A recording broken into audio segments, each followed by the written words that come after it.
2 hours later.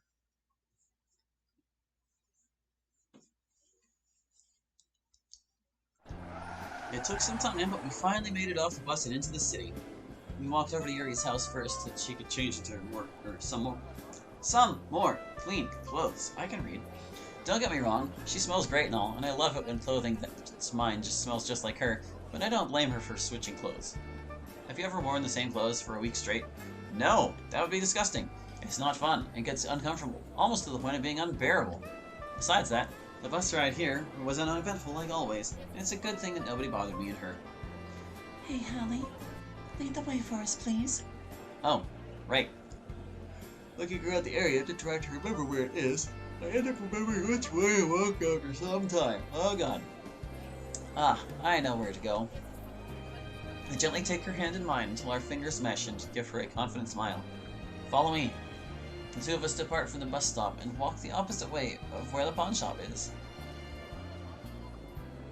After holding the door open for her and the both of us walking in, the aromatic atmosphere immediately hits me. This is a fast food place. The smell of a burger place like this is truly unforgettable. That's one thing I'll always remember from my childhood, how certain places smelled, and this place has never lost that charm. The distinct sounds of people working and chatting adds onto everything, and all the different colors of this place has never bothered me at all. There used to be vintage memorabilia and old vinyl records hanging from the walls and ceiling of this place back when I was a kid, but it's mostly gone now. One would think that an atmosphere like this would be too much for someone like me, something about sensory overload or whatnot. But I guess everyone's different when it comes to that. Looking over to Yuri shows her looking around in awe, like she's never been here before or something. Hey Yuri, have you ever been here before? No, I have not. My parents very rarely took me to places like this when I was younger. I see. As the two of us make our way in line to order, I notice there's not too many people in front of us. Something else comes to mind, though. Hey, how come you haven't told me much about your parents? Let's talk about that another time. No? Not right now. Well, if I remember from past experiences, being persistent and trying to pry info like that from people usually ends up in a disaster. It's probably best I take her word on this. Another time then, alright. Yuri smiles at me a little bit, but then averts her attention to the big menus hanging above the counter in front of us. I then follow suit and look at them with her. After a little bit, a new menu item catches my attention and excites me. Looking over to Yuri again, I tug on her right sleeve. Ooh, Yuri! I got the one snack that's the deep-fried jalapenos and cream cheese. Do you like those? She seems to be pondering over that for a while. Well, I'll be honest, Hallie. I've never eaten those before, but I'd be willing to try something new. For whatever reason, I don't know how to respond to her other than to smile and say, thanks. Now, if I may ask for something, since you said you're buying... Oh? What is it? Do you like butterscotch? My eyes widened a bit after hearing that. I do! Well, would it be alright if we... Wait, I got it. How about we get the biggest shake they have, and we get 2 straws so we can share it? I would love that! I smile brightly at her. Then it's settled. Have you figured out what else you want? She does a double take at the menus in front of us and stares at it for a little bit, then looks over at me. I think I do. How about you, love? I also take another look at the menus. My mind starts getting a little foggy at figuring out exactly what I want. Darn near everything looks good. I'm sure I'll figure out when it's our turn to order.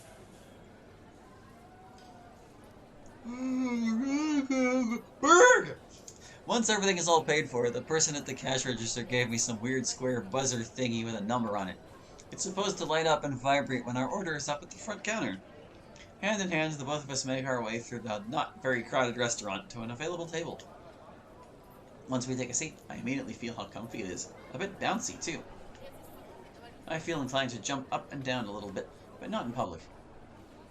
Placing our buzzer thing at the far end of the table, I become lost in thought for a bit. There is a comfortable silence as the two of us take in the atmosphere, and I look all around the place. Man, this place has changed a bit since I was a kid. There used to be an arcade in here, but that's been renovated to be a bar. The menu hasn't changed at all, and the island bar thing with all the condiments and whatnot still stands. That makes me happy that's still around. I guess it's the little things. Hey, Hallie. What are you thinking about? Huh? Oh, I was just thinking about this place from back when I was a kid. This was one of my favorite places that my mom and dad used to take me to. Yuri places her left hand on the table and smiles at me. Well, thank you, Hallie, for sharing a special place to you with me. I'm enjoying my time here so far. While her words do make me feel content, my expression doesn't match hers. I tenderly grab the left side of her hand and have my fingertips feel her palm and give her a look of uncertainty. This causes her thumb to embrace my fingers as it glides up and down between them. Hallie. Yuri, there's something important I feel I should bring up. What is it? I take a deep breath in and out before speaking, but try not to make it very noticeable. Yesterday, when you reassured me that everything will be alright, which, by the way, I can't thank you enough for that, I grip her hand a little bit harder, which makes her blush a bit more. But, other than that, now that we know my parents are still alive, they'll be around to help me if I need it. I guess what I'm trying to ask is, do you still mean everything you told me? Her look of concern changes to one of happiness. Hallie, of course I still mean it. I wouldn't be a very good girlfriend to you if I were to make empty promises. My smile becomes a little more genuine at her as a warm, comforting feeling starts to blanket me. Hallie, listen to me. I'm sorry for bringing this up, but about your parents, there will be a time when their story ends. It happens to everyone eventually. For the time they're around, we should learn from theirs so we can build upon ours. And just know that I'll do everything in my power to keep ours going, and I can't reiterate enough how much nothing will change between us. If we weren't in public right now, I'd show her just how her words make me feel. Instead, I warmly smile, I might even be bright red, and remove my hand from hers to extend my right pinky to her. Can you promise me that? It takes no time for her pinky to wrap around mine as her smile stays strong. Promise. The confidence in her voice, how her words make me feel, how stunning she looks right now. I really do love you, Yuri. You know that? I can't even begin to describe how happy she looks. And I love you too, Hallie. I tighten my grip on her pinky by a little bit to show that I don't want to let go just yet. And I want to help you out with anything you may be facing for... Well, how does forever sound? Yuri giggles at me. Until the stars all fall down. Yeah, I like that. After getting lost in each other's eyes for a little bit, I ease up on her and our hands return to where they were on the table. You know, Hallie, a few minutes ago when I said I wouldn't make empty promises to you, that reminds me of something that happened to Sayori last year. Oh? What would that... Alright, here we are, you two. Averting my attention over to a much older girl walking towards us, she stops at her table. I always give boy voices to the girls.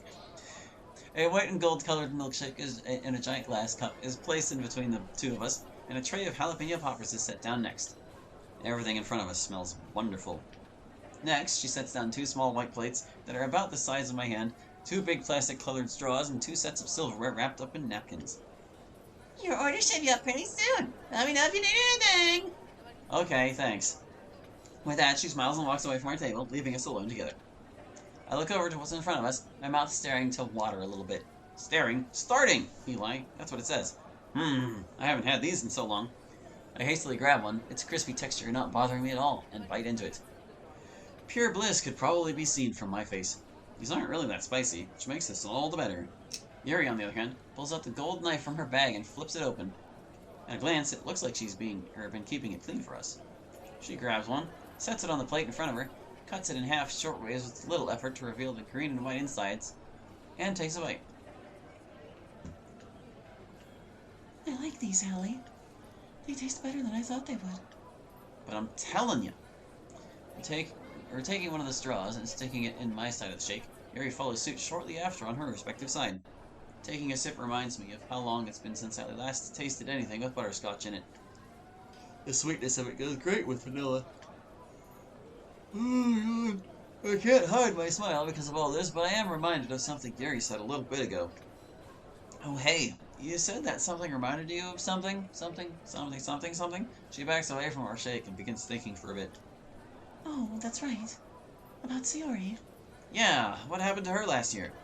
Well, there was a time where she was really sad all because someone near and dear to her mistreated her. If I remember right, her and her childhood friend became a couple last year, and they both seemed really happy with each other. The very few times we shared poems in the club last year, she would always write about how happy she felt.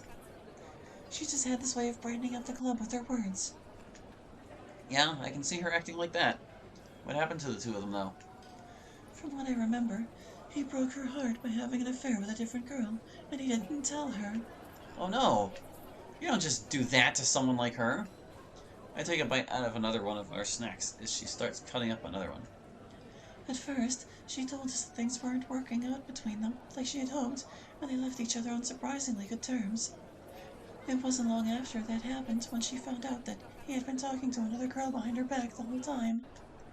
She was so distraught by everything, I had never seen her that sad in all my life. Wait, so that's why she was really sad last year? I may not have been friends with her back then, but I thought something was up. I remember saying it felt like she was stabbed in the back, especially because she kept telling her how things weren't going to change between those two. It took her quite a few days to recover from that, but she returned to her normal self eventually. I'm guessing she's not speaking with him anymore. No, she hasn't mentioned him at all after everything that's happened. That's gotta be sad, though. Losing someone that meant a lot to you while they still roam this earth. What am I saying? That is sad. I don't know if this is like a reference to another mod or something. It's not really ringing any bells, but MC is kind of a dick, apparently. Big brother. Yuri somehow grips my hand a little harder. I feel like I'm learning from his mistakes when I say that nothing will change between us. And I mean it, Hallie. I would hate for something like that to happen to us. I give her a reassuring smile. Me too, Yuri. I grip her hand in such a way so that I can lean forward and kiss it. This causes her to blush and look away. By the way, I'm kind of curious now. I mean, I really don't care, but I wonder which girl he... It's buzzing. Look at it. Kill it. Smack it. Oh, what? Oh, it looks like it's time. With that, I grab our buzzer while ignoring the tingles it sends through my body, scooch over and get up from my seat. Yuri remains seated for whatever reason. Wanna come with me up front and grab yours? Oh, no thanks. I'll wait here for you. Alright, I'll be back then. Not long after, I'm walking back to the table, tray in hand with both our meals. Everything smells way too good. I knew that coming here would be a good idea. As I'm slowly approaching our table, I see Yuri putting the same orange pill bottle from the other day back into her bag. I think I asked her once before about it, but it probably wouldn't be wise if I were to ask her about it again. Once I'm at our table, I carefully place the tray down in front of her and take a seat across from her. Her eyes widened a little bit at the sight. A medium-cooked burger with Swiss cheese, mushrooms, lettuce, tomatoes, and mayo with steak fries claims it's spot on my side. Yuri, on the other hand, has a medium-rare cooked burger with cheddar cheese, bacon, and an over-medium egg, also with steak fries. Okay, so it's not really a fast food place, it's more like, kind of somewhere in between, I guess. I've always liked the feeling of these kinds of fries. They're wider than my thumb, sport a fun kind of soft texture, and they taste great compared to normal fries. Grabbing the red plastic ketchup bottle to my left, I put some on my tray next to my fries. Pass that over when you're done. Oh, sure thing, babe.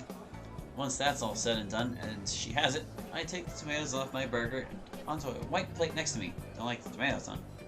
Your knife, please. Yuri stops for a second right after taking a bite, but then reaches down into her bag and hands me her gold knife. Once I flip it open, I start cutting out the insides of the tomato slices. What are you doing? I stop what I'm doing to meet her gaze. It is then that I realize that I might be the only person in the world who does this. Oh, I just don't like the insides of tomatoes. It's both a texture and a taste thing for me. Same here, I can relate to that, but I don't even like the outer ring of the tomatoes. My tomatoes need to be like pureed, or like so soft I can't even notice them. Just like with the cupcakes during the festival last week. Yeah, except I can actually do something about it this time. Once I'm all done with doing that, yeah, I'm able to retract the knife's blade, look back to her smiling face, and give her the knife back. I hope you wiped that off before you retracted the blade in there with tomato juice all over it. Wait, The festival was only a week ago? It felt like that was so long ago. Oh well. With tomatoes back on my burger, I take a bite. Everything tastes fantastic, and I'm sure that Yuri can say the same, due to the look on her face. I can't help but prop my right foot on top of my left as both my feet and hands fidget because of how good I'm feeling. Hallie, is everything alright? Yeah, I'm fine. I promise. I'm just really happy to be here. She smiles warmly at me. I see. Thank you again for taking me here. I, too, am really happy. I can't help but smile at her. I knew coming here would be a good idea. Wait, what if? You know what, let's try this. Grabbing one of my fries, I dip it in some ketchup and bring it a few inches away from my face. Hey, Gary! What? Just like that, I managed to catch her off guard and stuff one of my fries into her mouth. She's frozen in place as I'm leaning back into my seat. It feels like I've broken the happy spell between us. After a second of nothing happening, I'm starting to think that wasn't a very good idea. I look away from her out of nervousness. Maybe I shouldn't have done that. Hey, Hallie. I look over to her, only to see a fry approach me and slam into my right cheek.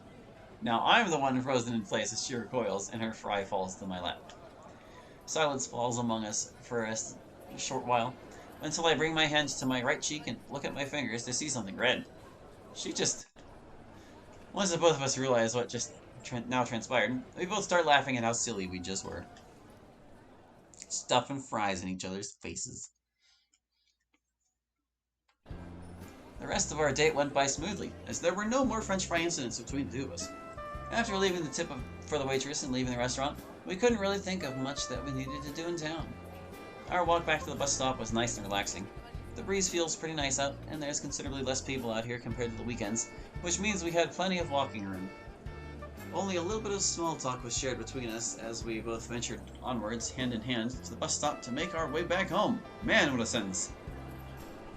And the one guy in the video was all like, "Screw you, Michael Bolton, I will have my revenge." Actually, it's more like avenge, isn't it? Yuri, isn't there a difference between those two words? There is. It's the difference between a verb and a noun. Verb being an action word, one would avenge something or somebody. Noun being a person, place, or thing, one would take revenge on a person for what they've done. I squeeze her hand a little bit out of happiness. Ah, that makes sense. Thanks. Of course, love. I'm glad I could teach you something today. I smile brightly at her words and manage to get lost in my thoughts. Avenge, revenge. Fillet, relay. Erase, replace. Replace. Okay, that makes sense because of how re works, but revenge? React? Respect? How can you spect something twice? As my mouth opens to ask Yuri about this, my overpowering sense of sight shows we're already at the bus stop. Your overpowering sense of sight? Blending in with the few people around us, I decide to not ask her anything to avoid potentially sounding stupid in public. I guess they mean that their eyesight is sensitive, and therefore... I don't know, that was a weird sentence, man. Oh well, it wasn't that important anyways. The both of us remain silent as the sight of the bus gets caught in my peripheral vision. It doesn't take long for the bus to approach us, make it stop, and open its doors. Alright, that's all said and done. Me and Yuri took our usual seats near the back of the bus so that no one would bother us. What's with the cheering? As the bus starts driving through the not-so-crowded city streets, I can't help but look out the window for a little bit, feeling relaxed and content. Was that supposed to be tires screeching? Not long after hearing some moving around close to me, Yuri leans over a little bit, carefully places her head on my left shoulder and wraps her arm around mine. Looking over to see her content face and feeling the warmth shared between us brings me much joy. A faint is heard from her as she makes herself comfy. Thank you, Hallie. What for? She looks up at me with her amethyst eyes. I almost forgot what that was a word for a moment. I had a wonderful time today, and you're to thank for that. I can't help but smile at her and bring my head down to meet hers. Thank you, too. For what reason, my love? For being yourself. For being there when I need you. For taking the first steps to things like this sometimes. For everything, I guess. It means a lot to me. A comfortable silence plays out as her grip on my arm tightens and her nose rubs against my shoulder a few times. I'm glad all the silences have been comfortable for a while now, instead of uncomfortable. After a bit, I can feel the nap time feeling starting to hit me. Yawning slightly, I bring my voice, down to almost a whisper. Hey, I'm kinda tired. I think I'm gonna nap for a bit. That's okay, love. I will wake you up when we're close to home. I close my eyes and feel the drowsiness take over me. Thanks, love. My mind races like usual as I try to fall asleep, the world around me coming to a blur as my breathing remains light.